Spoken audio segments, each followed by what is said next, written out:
আল্লাহ পাক রব্বুল আলামিন কত যে দয়াময় আবার তেমনি ভয়ঙ্কর। রহমতের নবী এসে নামাজ পড়ে আম্মা জান আয়েশার হুজরায় ঘুমায় গেলেন।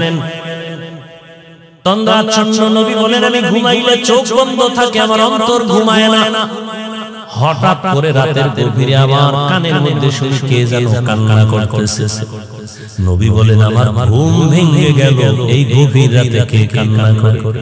রহমতের নবী বলেন আমি উঠলাম, উঠিয়া আমি বিছানা থেকে বের হয়ে গেলাম। নজর দিয়ে দেখি আমার হুজরার পাশেই তো মসজিদে নববী। নজর দিয়ে দেখি আমার এক সাহাবী নামাজে দাঁড়ায় দাঁড়ায় গভীর রাতে কান্না করে। আমি রহমতের নবী হঠাৎ চমকে উঠলাম, কোন সাহাবী এই গভীর রজনীতে কাঁদে? ভালো করে নজর করে দেখি আল্লাহর পেয়ারা সাহাবী আমার আবু বকর গভীর রজনীতে নামাজে দাঁড়ায় কান্না করে। আমি বাহিরে অপেক্ষমান, আবু বকর হাউমাউ করে কান্না করে নামাজ শেষ করে বের হয়। আমাকে দেখে আবু বকর আতঙ্কিত হয়ে গেল। আমি প্রশ্ন করলাম, হে আবু বকর আপনি গভীর রাতে নামাজে দাঁড়ায় কান্না করলেন কেন? আবু বকর চোখের পানি ছেড়ে বলেন, ইয়া রাসূলুল্লাহ, আল্লাহর আযাবের ভয় আমি নামাজে দাঁড়ায় কান্না করেছি। একটা আয়াত পড়ে পড়ে কাঁদছি, ইন্নাল্লাহা আশতারা মিনাল মুমিনিনা আনফুসাহুম ওয়া আমওয়ালাহুম বিআন্না লাহুমুল জান্নাহ। আল্লাহ পাক বলেছেন মুমিনের জান মাল আমি আল্লাহ কিনে নিয়েছি, বিনিময়ে মুমিনকে জান্নাত দিয়েছি। নবী বলেন আবু বকর এটা খুশির খবর, এখানে কান্নার কি পাইলেন? আবু বকর বলেন ইয়া রাসূলুল্লাহ, আপনি জানেন আমি ব্যবসা করি, কাপড়ের দোকান নেই। আজকে সকালবেলা একজন মহিলা আমার দোকানে এসে বহুদিন আগের কেনা কাপড়টা ফিরাইয়া টাকা নিয়ে গেল। আমি প্রশ্ন করছিলাম, মা কেন কাপড় ফিরাইয়া টাকা নেন? মহিলা একটা জবাব দিয়েছে, তোমার দোকানের কাপড় আমার পছন্দ হয় না, এজন্য ফিরাইয়া দিলাম। আমি আল্লাহর এই আয়াত পড়ে কান্না করেছি। আল্লাহ যে বলেছে মুমিনের জান মাল আমি দিলাম, মুমিনকে জান্নাত দিয়ে দিলাম। এখান থেকে আমার ভয়, আপনি নবী কিয়ামতের হালাতের বয়ান করেছেন, কত ভয়ঙ্কর হবে কিয়ামতের মাঠ। কিয়ামতের ময়দানে নারী আর পুরুষেরা সবাই উলঙ্গ দাঁড়াবে। সূর্যের গরমে মাথার মগজগুলো ভাতের মারের মতো ফুটবে, জমিনটা তামা হয়ে যাবে, জাহান্নামের আওয়াজে মানুষের কান ফেটে যাবে। এমন এক হালাত হবে ওই হাসরের মাঠে নবীরা যাদের গুনাহ নাই তারাও কান্না করে বেকারার হবেন। ওই অবস্থার মধ্যে যখন আল্লাহ এক এক করে ডাকবেন, আমি আবু বকরকে ডাক দিয়া যদি আল্লাহ বলেন, হে আবু বকর আমি জান্নাতের সুসংবাদ দিলাম, কি আমল করেছো? আমি যদি আল্লাহর কাছে পেশ করি নামাজ রোজা তেলাওয়াত, ওই মহিলার মতই যদি আল্লাহ বলেই ফেলে, ও আবু বকর আমার জান্নাত আমাকে দাও, তোমার জানমাল নিয়ে জাহান্নামে যাও। আল্লাহ কেন বলে যেইভাবে নামাজ পড়তে বলেছি ওইভাবে নামাজ আদায় করতে পারো নাই, আমি যেইভাবে তেলাওয়াত চাইছি ওইভাবে তেলাওয়াত তুমি আমাকে দাও নাই, আমি যেইভাবে জিকির চাইছি ওইভাবে মুহাব্বতের জিকির আমাকে দাও নাই। মানুষ দেখানো জিকির করেছো, মানুষ দেখানো নামাজ পড়েছো। তখন আল্লাহ যদি বেজার হইয়াই বসেন, আমার জাহান্নাম ছাড়া উপায় হবে না। আর হে নবী আমি চিন্তা করে দেখলাম দুনিয়াতে সূর্যের গরম সহ্য করতে পারি না, জাহান্নামের আগুন আরো কত ভয়ঙ্কর হবে, কেমন করে সহ্য করব? এই ভয় আমি কান্না করেছি। রহমতের নবী কাঁদেন আর বলেন, আবু বকর ওই হাসরের ময়দানের কথা যখন আমার মনে পড়ে আমি চোখের পানি ধরে রাখতে পারি না। কিয়ামতের ময়দানে কেমন ভয়ঙ্কর অবস্থা হবে যে নবীরা কান্না শুরু করবেন, আমার উম্মতের কি হালাত হবে। এর এলাকার মুসলমান হে যুবক ও পর্দার আড়ালের, দুনিয়াতে একটা সূর্যের গরম সহ্য করা যায় না, বেতের বাড়ি সহ্য করা যায় না, মশার কামড় সহ্য করা যায় না। গুনাহ নিয়ে কবরে গেলে জাহান্নামের আগুনের গরম, হাসরের ময়দানে আরো কত ভয়ঙ্কর আযাব। এখনো সময় আছে, তওবা করে নেন। ওমর ফারুক রাদিয়াল্লাহু তাআলা দিনের বেলা মানুষের বিচার করেন, রাতের বেলা ঘুরে ঘুরে মানুষের কি হালাত গোপনে গোপনে দেখেন।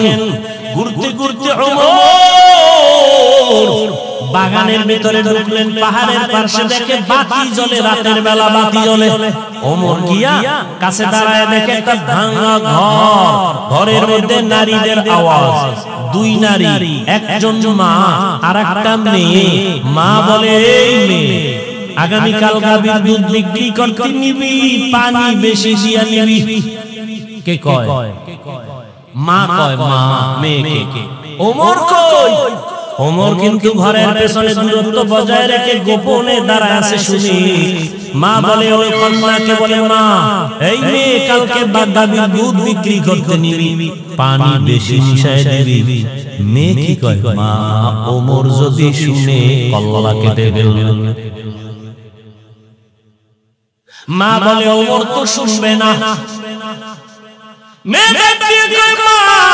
ওমর যদিও শুনবে না, তবে ওমরের আল্লাহ তো শুনবে। ওমর কই? ঘরের পাশে চুপ চুপ করে ওমর চলে গেছে। ওমর ফারুক রাদিয়াল্লাহু তাআলা আনহু চলে গেলেন। পরের দিন আদালতে বৈশা ওই মেয়ে আর মাকে ডাকালেন। ভয়ে কাঁপতেছে, না জানি আর ফাঁসি হয়।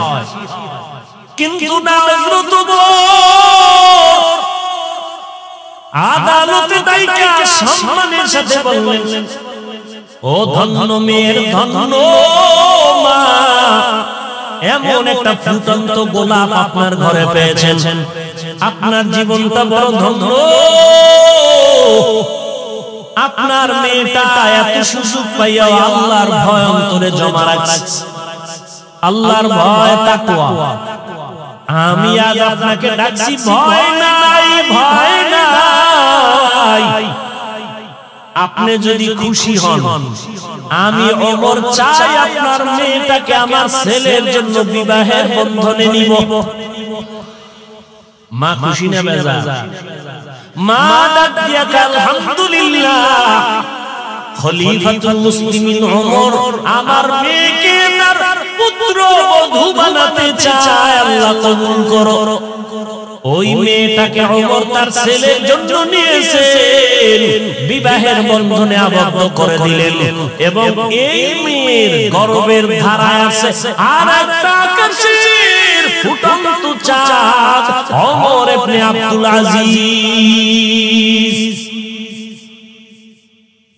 এরে আম্মা জানেরা, কয়দিন আর বাহাদুরি, মইরা গেলে কেউ নাম নিবে না। হ্যাঁ, ভালো ছেলে যদি রাইখা যান, তাহলে ওই ছেলের কারণে আপনিও দোয়া পাবেন। আর যদি ভালো ছেলে না রাখেন, দুনিয়ার কেউ আপনাকে চিনবে না, জানবে না। এরে আম্মা জানেরা, আপনার মতো কত মা এখনো আছে, পর্দা করে, হালাল ভাবে চলে, স্বামীর মাল খেয়ালত করে না, মোবাইলে সময় নষ্ট করে না। আপনি কেন পারবেন না? তওবা করে নেন। ও আমার কলিজার যুবক বাবা, এখনো সময় আছে, মনটাকে বুঝাইয়া তওবা করো। তোমার মতো যুবক স্কুল কলেজে পড়ে, নামাজি অভাব নাই, তুমি কেন পারবা না? মনে মনে আল্লাহকে ডাকো, হে মালিক, জীবনে মনের চাহিদা পূরণ করতে গিয়া কত দাড়ি কাটলাম, কত নামাজ ছাড়লাম, বেপরদায় চললাম, কত পার্কে পার্কে ঘুরলাম। আজ থেকে তওবা করতে চাই, আর দাড়ি কাটবো না, বেপরদায় চলবো না, মা বাবার সাথে বেয়াদবি করবো না, নবীজির আদর্শ মানিয়ে চলবো, উলামায়ে কেরামের পরামর্শ নিয়ে চলবো, শিক্ষকের দোয়া নিয়ে চলবো। আল্লাহর কাছে খাঁটি মনে যদি তওবা করতে পারো, তুমি ডাক্তার হলেও তোমার জীবনটা ধন্য হয়ে যাবে, ইঞ্জিনিয়ার হলেও তোমার জীবন ধন্য, তুমি প্রফেসর হলেও তোমার জীবনটা বড় ধন্য হবে। ও বৃদ্ধ বাবাজি, আপনার মতো কত বাবারা মসজিদে গিয়ে পাঁচ বেলার নামাজ আদায় করে, আপনি কেন পারবেন না? আল্লাহ ধরা বড় কঠিন, আপনি ভুলে গেলে চলবে না। আল্লাহর কাছে এখনো সময় আছে, তওবা করে নেন। আল্লাহ পাক রব্বুল আলামিন কত যে দয়াময়, আবার তেমনি ভয়ঙ্কর।